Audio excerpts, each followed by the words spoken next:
오늘 하나님의 말씀의 제목은 예수님의 경고입니다. 이 시간 예수님의 경고라는 제목으로 하나님의 말씀 전해드리겠습니다. 성경의 주인공은 예수님입니다. 특히 오늘 본문을 포함하는 책 누가복음의 주인공은 완전히 예수님입니다. 이 예수님께서는 어떤 사람을 지배하여 말 못하게 하는 귀신을 쫓아내었습니다. 이렇게 예수님께서 병의 원인을 제거하시자 그 사람은 말을 할 수 있게 되었습니다. 이러한 모습을 지켜본 많은 무리들은 놀랐습니다. 이 일을 지켜본 무리는 벙어리를 치료하신 하나님께 영광을 돌렸습니다. 하지만 그 가운데 어떤 사람은 이러한 예수님의 능력을 폄훼하였습니다. 그래서 어떤 사람은 예수님께서 귀신의 왕 바알세불을 힘입어 귀신을 쫓아낸 것이라고 평가하였습니다. 또 다른 사람은 예수님을 인정하는 척 하면서 예수님 이 정도로는 부족한데요, 더 확실한 표정을 보여주십시오 라고 예수님께 요구하였습니다. 이 사람의 요구 역시 예수님을 자기 기준으로 평가하고 있기에 가능한 것이었습니다. 이에 무리들은 하나님께 영광 돌리고 있다가 이런 말이 들리자 하나님께 영광 돌림을 멈추고 다시 예수님을 바라보게 되었습니다.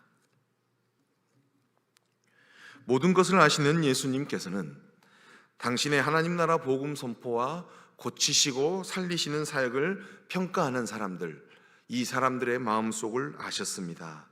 그리고 그들에 대하여 경고의 말씀을 하셨습니다. 그 말씀은 우리에게도 유효한 말씀이기에 우리 역시 예수님의 경고의 음성에 귀를 기울여야 할 것입니다. 내분이 일어나는 나라, 내분이 일어나는 가정, 나라 안에서 내분이 일어나요. 가정 안에서 내분이 일어나요. 그러면 어떻게 되겠습니까? 그 나라와 가정은 무너질 것입니다. 이러한 원리 안에서 사탄과 사탄이 서로 싸우면 이게 사탄이 지배하는 나라가 되겠느냐? 그러므로 너희 말이 옳지 못하다. 내가 바알세불의 힘을 입어서 다른 사탄을 쫓아낸 것이 이런 원리 안에서 적용되겠느냐? 그러므로 너희 말이 옳지 못하다. 가사, 혹시 가정한 대로 너희 말대로 내가 귀신의 왕 바알세불을 힘입어 귀신을 내쫓는다면 너희 바리새파에 속하여 귀신을 쫓아내는 자는 누구를 힘입어 귀신을 쫓아내는 것인가? 라고 물으시면서 그들이 너희 바리새파에 속해서 귀신을 쫓는 자가 하나님의 능력을 힘입어 귀신을 쫓아냈던 것처럼 나 역시 하나님의 능력, 하나님의 손가락에 힘입어서 귀신을 쫓아내는 것이다 라고 예수님이 말씀하셨어요. 20절 말씀, 오늘 본문 20절 말씀 한 목소리로 읽어보겠습니다. 읽겠습니다. 그러나 내가 만일 하나님의 손을 힘입어 귀신을 쫓아낸다면 하나님의 나라가 이미 너희에게 임하였느니라. 아멘. 이러한 예수님의 말씀을 통하여 예수님뿐만 아니라 이미 유대 바리새파에 속한, 유대 종교 지도자들 바리새파에 속한 자들 중에서도 역시 귀신을 쫓아내는 일이 있었음을 알 수 있었습니다. 그리고 하나님 나라의 복음을 선포하셨던 예수님께서 하나님의 능력으로 귀신을 쫓아내었다면 그것은 이미 하나님의 나라가 임한 것임을 알 수 있겠습니다. 문제는 여기서 귀신이 쫓겨났다고 방심해서는 안 된다는 것입니다. 왜냐하면 귀신이 쫓겨났다고 방심하면 더 강한 귀신이 돌아와서 그를 지배할 수 있기 때문입니다. 오늘 예수님께서는 본문 24절에서 26절 말씀을 예로 드시면서 그 이유를 설명하셨습니다. 24절에서 26절 한번 읽어볼까요? 본문 24절에서 26절입니다. 우리 다 같이 읽겠습니다. 더러운 귀신이 사람에게서 나갔을 때 물 없는 곳으로 다니며 쉬기를 구하되 얻지 못하고 이에 이르되 내가 낳은 내 집으로 돌아가리라 하고 가서 보니 그 집이 청소되고 수리되었거늘 이에 가서 저보다 더 악한 귀신 7을 데리고 들어가서 거하니 그 사람의 나중 형편이 전보다 더 심하게 되느니라. 아멘. 더러운 귀신이 사람에게서 나가서 유리방황하다가 갈 곳이 없어 다시 그 사람에게 돌아가는 경우가 있다. 이때 그 사람의 몸은 한시적으로 귀신이 떠나 건강해져 있을 것이다.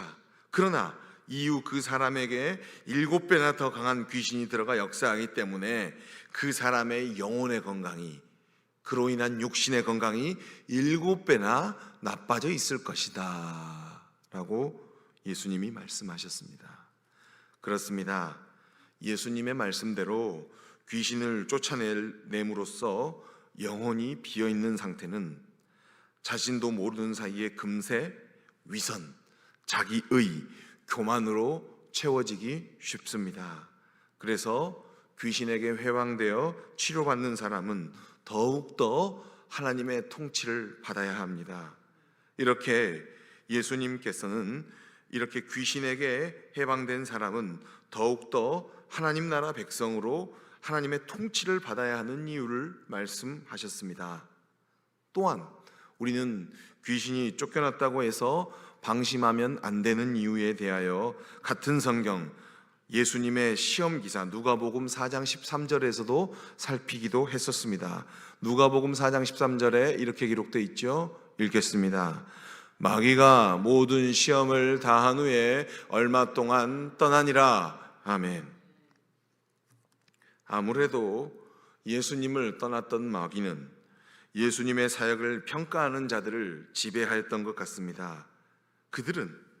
예수님의 사역을 평가하는 자들은 자신들이 굉장히 스마트하고 날카로운 사람이라고 착각하였을지는 모르겠습니다.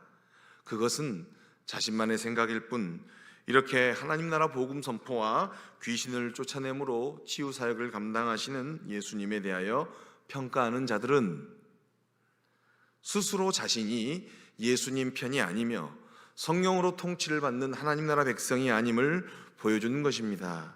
예수님은 본문 말씀 23절을 통하여 이 사실을 확인시켜 주셨습니다. 오늘 본문 23절 말씀 다 같이 읽겠습니다. 나와 함께 하지 아니하는 자는 나를 반대하는 자요, 나와 함께 모으지 아니하는 자는 해치는 자니라. 아멘. 예수님이 무엇이라고 말씀하셨습니까? 나와 함께 아니하는 자는 나를 반대하는 자고, 나와 함께 하나님 나라의 백성을 모으지 않는 자는 흩어버리는 자다라고 말씀하셨습니다. 말씀 정리하도록 하겠습니다.